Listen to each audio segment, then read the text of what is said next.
Social మీడియాలో ఎప్పుడు ఎలా ఫేమస్ అవుతారో చెప్పడం కష్టం. సామాన్యుడిని సైతం సెలబ్రేటింగ్ చేయగలుగుతున్నాయి సామాజిక మాధ్యమాలు. యూట్యూబ్, ఇన్స్టాగ్రామ్, ఫేస్బుక్, స్నాప్చాట్స్ ద్వారా చాలా మంది ఫేమస్ అవుతున్నారు. రోడ్డుపై భిక్షాటన చేస్తూ బూతులు తిడుతూ కూడా ఓవర్ నైట్ స్టార్స్ అయిపోవచ్చు అంటూ నిరూపించాడు షేక్ అహ్మద్ పాషా అలియాస్ కుర్చీ తాత.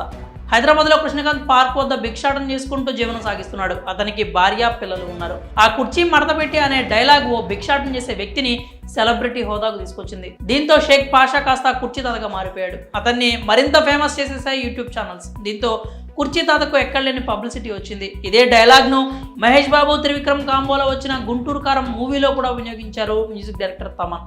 ఈ పాట సినిమాకు ఎసెట్ అయిన సంగతి విదితమే. అతడికి చిత్ర యూనిట్ ₹1,00,000 రెమ్యూనరేషన్ కూడా ఇచ్చింది. ఇటీవల తోటి యూట్యూబర్లను తిట్టిన కేసులో జైలు పాలైన కుర్చీ తాత కొన్ని రోజులుగా కనిపించట్లేదు. ఆ తర్వాత ఏమయ్యారో కూడా తెలియదు. అయితే ఇప్పుడు అందిన సమాచారం ప్రకారం ప్రస్తుతం ఆయనకు ఆరోగ్యం క్షీణించిందని, ఆ కారణంగా కుర్చీ తాతను కుటుంబ సభ్యులు ఆసుపత్రిలో చేర్పించారంటూ తెలుస్తోంది.